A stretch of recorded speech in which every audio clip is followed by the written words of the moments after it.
নমস্কার বন্ধুরা, আমার নতুন একটা ব্লগের সাথে তোমাদের সবাইকে জানাই অনেক স্বাগতম। তো সবাইকে জানাচ্ছি সুপ্রভাত আর অগ্রিম জামাইষষ্ঠীর শুভেচ্ছা।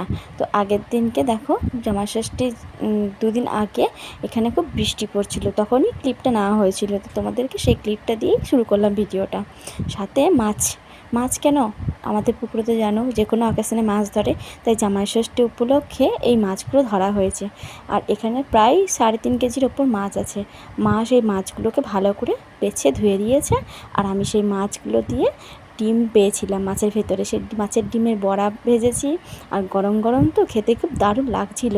আর এই যে মাছের তেল যতটা বেড়েছিল, অর্ধেকটা ভেজে নিয়েছি পেঁয়াজ দিয়ে, আর অর্ধেকটা ফ্রিজে রেখে দিয়েছি। মাছের ডিমটাও তাই করেছিলাম, আর মাছগুলোও তাই করেছিলাম। তো দেখো, সেদিনের মেনুটা ছিল ঠিক এরকম: মাছের তেল ভাজা, মাছের ডিমের বড়া, আলু সেদ্ধ, মাছের টক আর মাছের ঝোল। তো কচু দিয়ে আলু দিয়ে মাছ দিয়ে ঝোল করেছিলাম। এটা এসছে সেদিনকার একদম নর্মাল মেনু। তারপরে দেখো, মা সমস্ত পুজোর জোগাড়গুলো করছে। মানে পরের দিনই তো ষষ্ঠী, আর আমাদের এখানে তো কিনতে হয় না, গ্রাম সাইডে সব জোগাড়জান্তি করা হয়। তো আমরাও তারপরে রেডি হয়ে একটু কাটোয়াতে বেরিয়ে গেছিলাম কিছু কেনাকাটার উদ্দেশ্যে। মানে পরের দিন জামাই ষষ্ঠী করতে যাবো, তাই বাড়িতে কিছু ফল আর মায়ের জন্য কোনো গিফট, বাবার জন্য গিফট, এসব নিতে হবে, তো তার জন্য। তো ফার্স্টে আমরা ফ্র্যাঙ্ক রোজে ঢুকে গেছি, ওখানে কিছু ওষুধপত্র দরকার ছিল, সেটা নিয়ে নিয়েছি। এই যে ফলের দোকানে চলে এসেছি, এখানে কিছু পুজোর ফল নিয়ে নিয়েছি, আর সাথে খাবার ফল। তারপরে এই মিষ্টির দোকানে এখানে দই চিড়ে খাওয়ার জন্য দই, মিষ্টি এগুলো নিয়ে নিয়েছি, যেগুলো মা বাড়িতে খাবে, আমরা তো থাকবো না, আমরা চলে যাব। তারপরে একটা কোল্ড ড্রিঙ্কসের বোতল নিয়ে নিলাম, আর আমার পুকুর জন্য একটা ফুটি। কেন বাবা যখন বাজারে গেছিলো, আর ও তখন খুব জ্বালাচ্ছিল আমার কাছে, ফুটিটাকে খেতে দিয়েছিলাম বসে বসে। তারপরে বাড়ি চলে এসেছি। এরপরে ব্যাগ গোছানোর পালা। 2 দিন হোক আর 1 দিনই হোক, আমাকে ব্যাগ নিতেই হবে। আর আমার ব্যাগ যেন তো অনেক বেশি হয়ে যায়, আমি খুব বকাও খাই।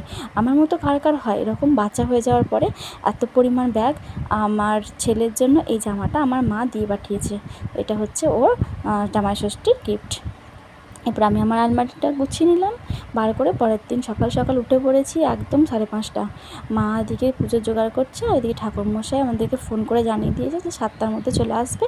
সেই জন্য ঠাকুরমশাই 7টার মধ্যে চলেও এসছে, আর আমাদের বাড়িতেই সমস্ত কিছু হয়। তাই আমিও তাড়াতাড়ি স্নানটা সেরে নিলাম, ঘরের কাজকর্ম সেরে নিয়ে। তো দেখো, আমি একটা নতুন শাড়ি পরে নিয়েছি। এটা কিন্তু আমি আমার মায়ের বাড়ি থেকেই, মায়ের কাছ থেকে নিয়েছি। আমার মায়ের নাম মানে করছি এটা, কিন্তু আমি সমস্তটা নিজেই কিনে নিয়ে আমার বর কিনে দেয়। তারপরে আমি দেখি যে মাকে তো ছোটো করা হবে না, তাই মাকে বড় করার জন্য মায়ের নাম নিই। তো আমাদেরও পুজো হয়ে গেছে, যে আমার বান্ধবী ফোঁটা দিচ্ছে, সিঁদুর পরাচ্ছে। আর আমাদের বাড়িতেই কিন্তু ঠাকুরমশাইয়ের চাল ফল সব রাখে। এটা হচ্ছে আমাদের পুজোর জোগাড়, এটা পুজোর ফল। আর ওইখানে হচ্ছে পুজোর টাকা পয়সা যেগুলো লাগে আর কি, ওগুলো। এই যে আমি মাথায় কিন্তু গিটটা তখনও খুলিনি, গামছাটা, কারণ আমার গামছাতে জল বেরোচ্ছিলো। আর মা বলছে তাড়াতাড়ি এসো, এরপরে ভিড় হয়ে গেলে আর তোমারও বাপের বাড়ি যেতে খুব দেরি হয়ে যাবে। সেই জন্য কিন্তু আমি তাড়াতাড়ি পুকুকে নিয়ে লাইনে দাঁড়িয়ে পড়েছি। সামনে লোকগুলো উঠে গেলেই আমরা কিন্তু ঝটপট ওখানে বসে পড়বো, আর আমাদের পুজোটাও সেরে নেবো। আর যতক্ষণ না পুজোটা হবে, ততক্ষণ পুকুকে ফোঁটা দিতে পারবো না, আর আমরা কিছু খেতেও পাবো না। আর এদিকে মাও কিন্তু আমাদেরকে ফোঁটা না দেওয়া পর্যন্ত আমরা বাড়ি থেকে বেরিয়ে যেতে পারছি না। সেই জন্য এখানে ঝটপট পুজোটা সেরে তারপরে আমরা আমার বাড়িতে, আমাদের বাপের বাড়ির উদ্দেশ্যে রওনা দেবো। তো ওখানেও কিন্তু আমার বৌদিরা ষষ্ঠী করতে চলে যাবে, কিন্তু আমাদের এবছর ওখানে ষষ্ঠী কোনো ফোঁটা বা পুজো হবে না। জানোই তো, কিছুদিন আগে আমার একটা ছোটো দাদা মারা গেছে, মানে জেঠতুতো, আর তার জন্য 1 বছরই পালন। সেই জন্য ওখানে কোনো ষষ্ঠীর নিয়মকানুন পালন করা হবে না, শুধু ওখানে যাওয়া হবে কি খাওয়া দাওয়ার জন্য। আর বছরে জামাই ষষ্ঠী, জামাইদের তো আজকের দিনেই এসে আপ্যায়ন, মানে জামাই যখনই বাড়িতে যায় তখনই মা শাশুড়িরা আপ্যায়ন করে, ঠিকই কথা, কিন্তু আজকের দিনে একটু তোড়জোড়টা বেশি হয়।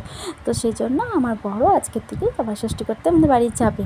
তো আমি এদিকে পুজো পাঠটা সারার জন্য অপেক্ষা করছি, যে আমি মাকে বলছি একটু তাড়াতাড়ি, একটু তাড়াতাড়ি। আর তারপরে দেখছি যে না, সামনের যারা আছে তারা সব উঠে যাচ্ছে। উঠে যাওয়ার পরে আমরাও একটু জায়গা পেয়ে বসে পড়েছি।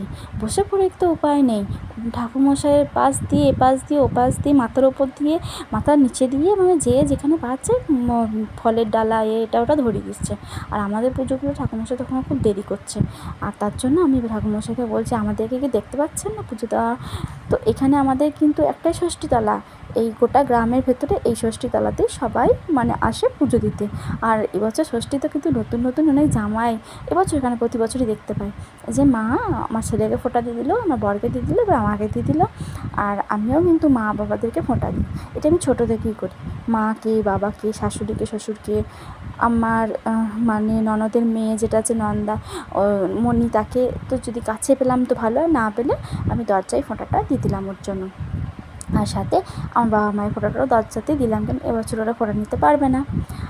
আর পাশাপাশি যে ভাসুরপোড়া আছে তাদেরকেও ফোঁটাতে দিয়েছি। এই যে ছেলেকে নিয়ে চলে এসেছি ঠাকুরকে জল দিতে, বছরের একটি দিন।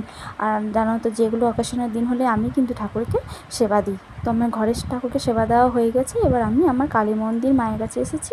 এখানে পুকুকে নিয়ে পুকুকে একটু গড়াগড়ি দিয়ে দিলাম, আর আমি একটু ঠাকুরের কাছে মনস্কামনা চেয়ে নিলাম।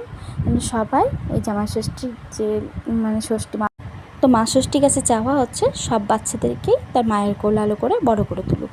এদিকে ওর বাবা রেডি হচ্ছে, আমার তো রেডি হয়ে গেছে, ব্যাগপত্র বের করে নিয়ে চলে গেছি। ছেলেকেও রেডি করে দিয়েছিলাম, ফোন দিয়ে বসিয়ে দিয়েছিলাম, অত্যন্ত জ্বালায়। আর এই যে আমাদের গাড়িও রেডি হয়ে গেছে, তো আমরা বাড়ির উদ্দেশ্যে রওনা দিয়ে দিয়েছি। দেখো আমরা হাই রোড ধরে যাচ্ছি এখন আমাদের কাটোয়ায় আমার মনসাপাড়া বাড়িতে। তো প্রথমে সন্দেশে চলে এসেছি, সন্দেশের মিষ্টি দই খুব ভালো, তার জন্য এখান থেকে দইটা কিনবো বলে ভেবেছিলাম, কিন্তু দুর্ভাগ্যবশত এখানে দই সব শেষ হয়ে গেছে। তার জন্য আমরা চলে এসেছি ক্ষেপমা সুইটসে, সেখানে নেওয়া হয়ে গেছে। এই যে আমরা বাড়ি পৌঁছেও গেছি, আর ও আগে এসেই বাড়িতে ঢুকে পড়েছে, আমি বাবার সঙ্গে দেখা করে পরে ঢুকেছি। মা ওকে শরবত করে দিচ্ছে, আর আমার ছেলে ওইখানে দাঁড়িয়ে আছে। ও তো গুড়িয়ার যে খেলাগুলো আছে সেগুলো পেয়ে গিয়েছে এবং খেলতে লেগে গিয়েছে। তারপরে মিষ্টি অনেকগুলো দিয়েছিলো, কিন্তু আমি একটাই নিয়েছিলাম। মিষ্টি জল খাওয়ার পর একটা স্প্রাইট, আমার বর যেহেতু আমাদেরকে দিয়ে বাড়ি চলে যাবে, থাকবে না, সেজন্য একটা স্প্রাইট কিনে দিয়েছে, খেয়ে নিয়েছে ও।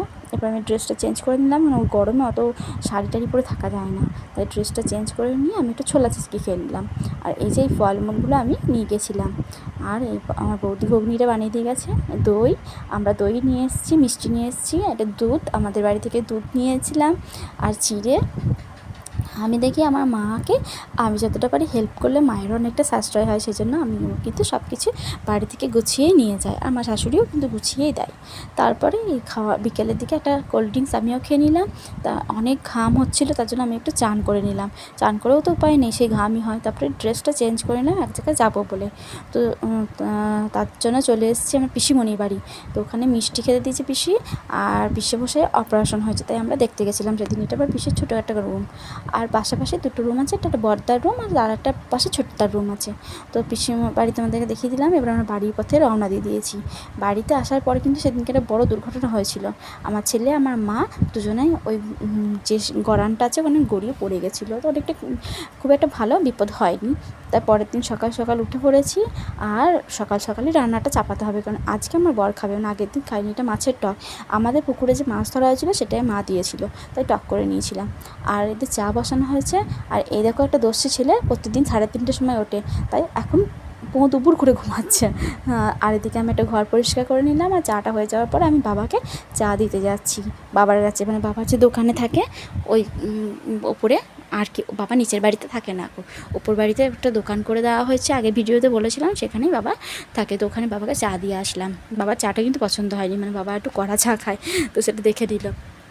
তারপরে আমি চা দেওয়ার পরে ওখান দিয়ে একটা টোস্ট নিয়ে নিলাম। মানে এই পেপসিটা খেতে আমার খুব ভালো লাগে বলে বাবা এই পেপসিটা কিনে রেখে দিয়েছিলো। বলো মেয়েরা কতই না বাবার আদরের। তো তারপরে ডিম দিয়ে দিয়েছে, জামাইয়ের জন্য ডিম সেদ্ধ বসিয়ে দেবো। আর এদিকে আমি তরকারি কাটতে বসে পড়েছি। তাই সমস্ত তরকারিপাতি কাটা হয়ে গেছে, পোস্ত তরকারি হবে, খাসির মাংস হবে, চাটনি হবে। তো আর কি গরম করছে, আমি কিন্তু সবসময় মাথার মতন ফেটি জড়িয়ে রাখি। এরপরে আমি দেখলাম যে কাল থেকে তো ভাত খাওয়া হয়নি, ষষ্ঠী পালন করেছি, তার জন্য ভিজে ভাত ছিল অনেকটা, সেটা আমি ছাঁকা ভাতটা ছাতু আর পেঁয়াজ দিয়ে আর সাথে চানাচুর মাখি খেয়ে নিয়েছি। রান্নাও কমপ্লিট করে ফেলেছি, জানো, পোস্ত তরকারি, পটল ভাজা, এটা মাছের গ্রেভি করেছিলাম, আর এই যে মাছের টক শুকনো শুকনো করে। এটা হয়ে যাওয়ার পরে আমার ছেলেকে আমি স্নান করে দিয়ে রেডি করে দিয়েছি, তখনই দেখছি বাবা মাংস নিয়ে চলে এসছে। মাংসটা কিন্তু জামাই মানে শ্বশুরে খাওয়ানো উচিত, কিন্তু আমার বাবাকে আমার বর কোনো প্রেশার দেয় না, সেই জন্য ও নিজেই মাংসটা নিয়ে চলে এসছে। আমার মা কিন্তু মাংসটা খুব সুন্দর রান্না করেছিল, আমি যেহেতু খাই না ওরা খেয়ে বলেছিল। আর এদিকে পাঁপড় ভেজে কট্টোতে ভরে রেখেছিলাম, সরি একটা প্যাকেটের ভেতরে। খাবারের আইটেমগুলো সাজিয়েছিলাম, মাংসটাই দেখো, আর এই মাছ, সমস্ত কিছু আইটেম যেটুকুনি মানে জোগাড় করা হয়েছিল, তার তো এক বিন্দুও খায়নি, শুধু মাংস আর ভাত আর পটল ভাজা দই এ কটাই খেয়েছে, আর বাকি কিচ্ছু খায়নি। আর মাছটাও খাইনি কেন জানো, কারণ আমাদের বাড়িতে তো পুকুরের মাছ, আর এই মাছটা আমার বাবাকে আমার শাশুড়ি মা খেতে দিয়েছে, সেই জন্য বলছে আমি এই মাছটা খাবো না, এটা তোমার বাবা 2 দিন 3 দিন টক করে খাবে, সেই জন্য আর খাইনি। আর এই যে দুজনেরই গরম লাগে, বাবা ওদিকে খালি গায়ে খেতে লেগে গিয়েছে, ছেলে দিকে খালি গায়ে বসে আছে, আর আমি কিন্তু হালকা পরিমাণ খেয়ে দইটা খেয়ে নিলাম।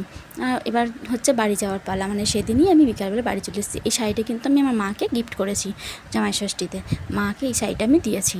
আর তারপরে আমি বাড়িতে যাওয়ার জন্য সমস্ত প্যাকিং আবার শুরু করে দিয়েছি, মানে যে ব্যাগ নিয়ে গেছি সে ব্যাগে জামা প্যান্টটা শেষও হয়নি। আগের দিন গেছি প্রায় ষষ্ঠীর দিন 11টা সাড়ে 11টার দিকে, আর পরের দিন বিকেলবেলা 5:30টার মধ্যে বাড়ি চলে এসেছি। আর ওর যেহেতু একটা টুর্নামেন্ট নাকি ছিল বলে একটু তাড়াতাড়ি বাড়ি চলে এলো, তো ছেলে তখনও ঘুমাচ্ছিল, আর সবে ঘুম পাড়িয়েছে। আর এই শাড়িটা মায়ের কাছ থেকে আমি নিয়েছি, এই শাড়িটাও কিন্তু আমি মাকে দিয়েছি, মা আবার আমাকে ঘুরিয়ে এটা দিল, কিন্তু এটা আবার কিছুদিন পর রিটার্ন আমি মাকে দিয়ে দেবো। তো তারপরে আমি দেখো ঘেমে চান করে গেছি, আর আসার সময় যতটা এনার্জি থাকে সাজের সেরকম এনার্জি থাকে না, তো যেমন পারি একটু সেজে রেডি হয়ে বেরিয়ে যায়। তো ও ছেলেকে নিয়ে আগে বেরিয়ে গেলে, এবার আমি আর মা হাঁটতে হাঁটতে চললাম, বাবার সাথে দেখা করবো, তারপরে আমরা মানে বাড়ির পথে রওনা দেবো। তো আমরা যাচ্ছি দুজনেতে বাবার কাছে, তো বাবার সাথে দেখা করে যাব, আর বাবার কাছে টুকটাক কিছু জিনিস নেবো যেগুলো আমার ছেলে খেতে পছন্দ করে। তো নেওয়াটা হয়ে গেছে, মা কিন্তু দেখো অনেকটা দূরে তখনও দাঁড়িয়ে আছে, মারা এরকমই হয়, আর মেয়েদের জীবনটাও বোধহয় এরকমই হয়। হ্যাঁ, কত কষ্ট হয় না, এই যে বাড়িটা আমার নিজের বাড়ি ছিল সেই বাড়িটা ছেড়ে চলে আসতে। তো আজকে ব্লগটা এখানেই শেষ করলাম, দেখা হচ্ছে পরের ব্লগে, টাটা।